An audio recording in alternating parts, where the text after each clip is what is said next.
Happy Friday. My name is Renee and I am back with you today to share with you some more poetry. April is National Poetry Month, and now more than ever I am finding that poetry is bringing me comfort and joy, and I feel like it's a great time for us to explore that together. I think that a lot of people can find poetry to be intimidating, and I hope that over the course of this month, as I'm sharing poetry, that we can explore it together and find a way that it will engage you and make poetry a little bit more accessible to you. Today, I am sharing poetry by the great Frank O'Hara. And you may be familiar with him from his work in the art world or because of his poetry and his writings. During his life, he was known as a poet among painters, and that was because of his association and his friendships with painters at the time, like Joan Mitchell, Willem de Kooning, Franz Kline, and also Jackson Pollock. He was working at the Museum of Modern Art in New York City during the time when those painters were doing all of their work, and he was curating and co-curating numerous exhibitions during his time there. And so he really had a pulse on the art world and was engaging with these really interesting artists of the time who were exploring their own craft and influencing his craft as well. He was a prolific writer and poet. He was always dashing off poems wherever he was, whether that was at work or in his home. And his poems are fairly autobiographical, and they're very observant of the world around him. Some critics of his work have said that his poetry feels like entries in a diary, and I think that as you hear some of the poems that I'm going to share today, you'll get a sense of that as well. So his poetry was influenced by abstract expressionism, like I shared about some of the art painters before who were working in that school of work, which was happening all around him. Those were his friends that were painting in that style, and so his poetry is also exploring some of those dynamics as well. It can be loose at times, it can be very experimental, much like the paintings were. And he also said that William Carlos Williams was one of his biggest influencers as well. So if you're familiar with William Carlos Williams, you might see some of that also interacting with the poems that we're reading here today.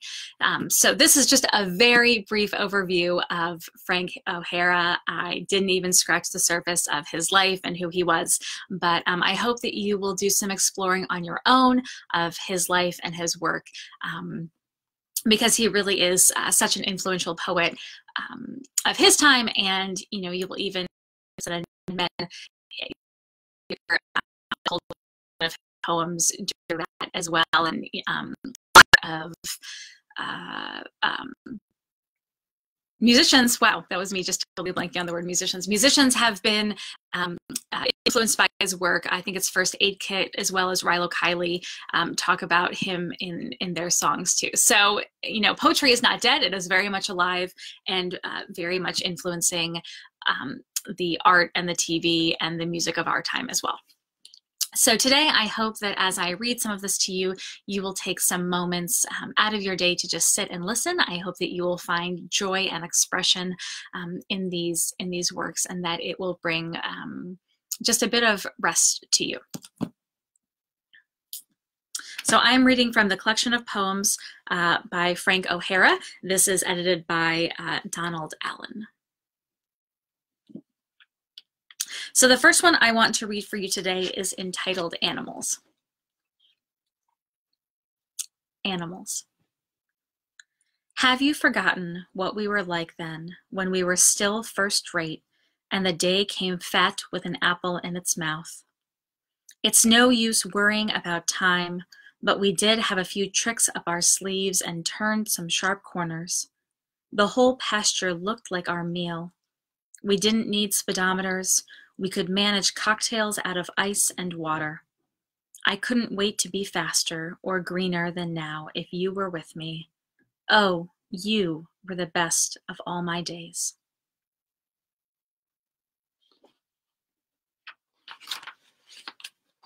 The next one I'm reading today is entitled A Camera. The going into winter and the never coming out, the vanquished castle moving towards a tourist's deliberative gulp, all those links that seemed exquisitely separate. When confronted in an apple on its majestic bough, they do not break. Once in dreams where my innocent was fondled by my desires, I thought the kiss a blessed phenomenon, no neutral trap. But now as I lower my head towards you, tenderly a wind from my own mountain blows hair between our eyes. Woeful prospect. And the waves that frighten you are the knives I courted yesterday. A vision of clouds that descends thickly to my flutter of dismay. I observe a heart tangled in the lines of my verse, as in those surrealist paintings where an object wails of intended magnificence.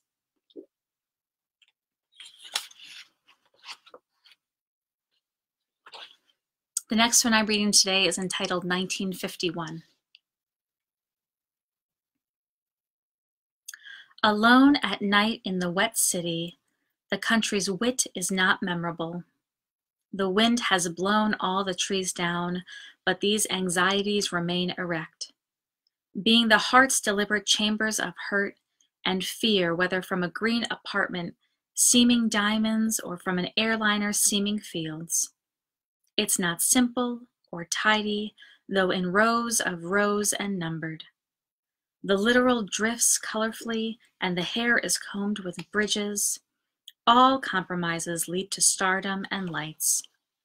If alone, I am able to love it. The serious voices, the panic of jobs, it is sweet to me. Far from burgeoning verdure, the hard way is this street.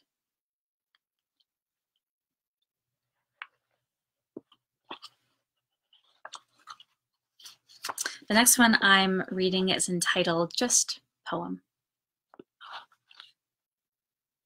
It was snowing, and now it is raining. The slush is all the mud Manhattan can hope for. Yet if it holds, we may have flowers all over the sidewalks, after all, and our shoes will decay like the complicated farmers as the blossoms grow up and hide them, then barefoot we'll be happy.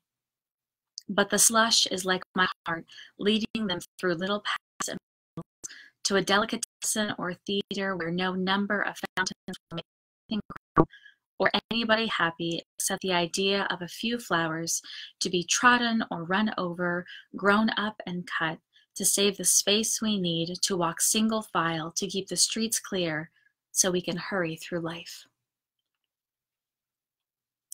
And the last one I am sharing today is Having a Coke with You. You might be most familiar with this poem. It's one of Frank O'Hara's most notable poems and one that you might have come across in your daily life. Having a Coke with You. Having a Coke with you is even more fun than going to Saint Sebastian, Iran, Hendaye, Baiset, Bayonne, or being sick to my stomach on the Traverso de Gracia in Barcelona. Partly because in your orange shirt, you look like a better, happier Saint Sebastian.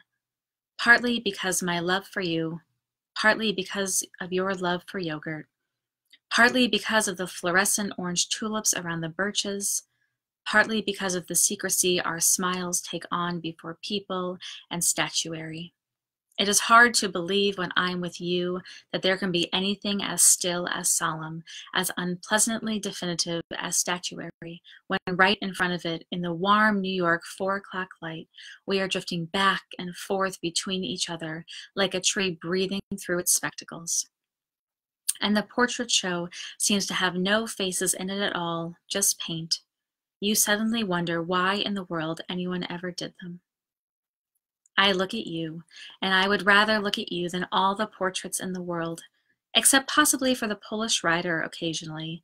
And anyway, it's in the Frick, which thank heavens you haven't gone to yet so we can go together for the first time. And the fact that you move so beautifully, more or less, takes care of futurism just at home. I think never of the nude descending a staircase or at a rehearsal, a single drawing of Leonardo or Michelangelo that used to wow me. And what good does all of the research of Impressionists do when they will never when they never got the right person to stand near the tree when the sun sank, or for that matter, Mario Martini when he didn't pick the rider as carefully as the horse. It seems they were all cheated of some marvelous experience, which is not going to go wasted on me, which is why I am telling you all about it.